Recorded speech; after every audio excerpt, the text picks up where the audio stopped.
Today's topic is all about letting go of the past and living joyfully. Sounds simple, but it's harder than it looks, right? Exactly.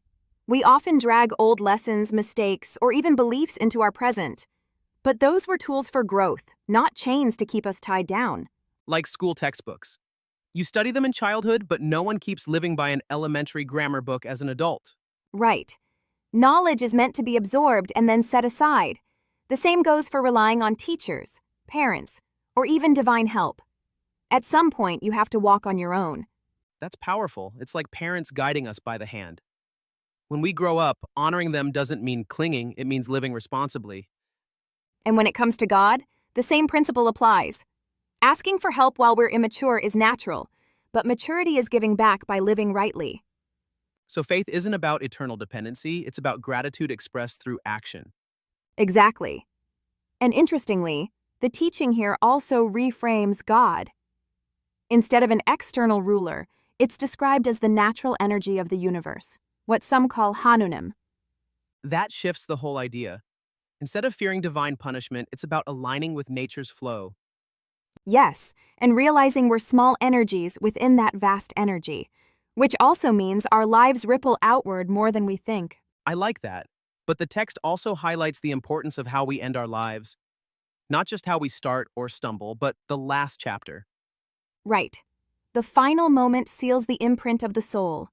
If someone dies clinging to pain, resentment, or obsession, that imprint carries on. That explains why unresolved struggles can echo through generations, almost like inherited pain. Yes, and the opposite is true.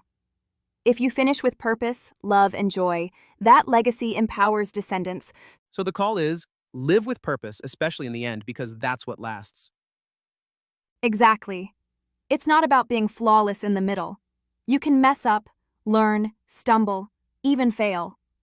But how you finish, that's the essence. And finishing with joy requires starting with joy. If you can't find happiness inside yourself, you can't uplift others. True, a bitter person can't spread sweetness. That's why the teaching insists. First, clear yourself, become joyful, then your actions naturally help others. That's almost like being a candle. You have to be lit before you can light another. Perfect metaphor. And that's the real offering to God or the universe. A life lived rightly, with joy and meaning. Which makes me think, what if we stopped fearing mistakes and focused more on how we want to close our story? Then every day would feel lighter. The past wouldn't trap us, and the future would feel like a gift to prepare. That's the challenge the teaching leaves us with.